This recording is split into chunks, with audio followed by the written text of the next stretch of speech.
मान्छेहरू आज पुरै काफल पुरै चन्द्रगिरी डाँडा आएर हाइकिङ प्लस काफलका रुखा मान्छे चढ्ने हाँगा भाँच्ने फाल्ने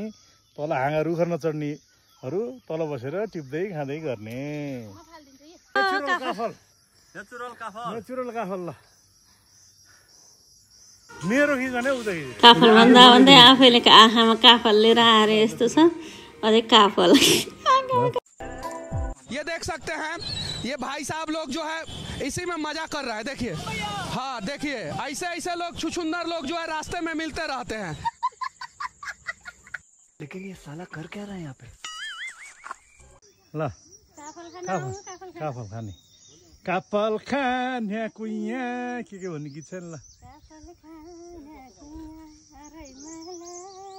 रुखा जम्नै पर्दैन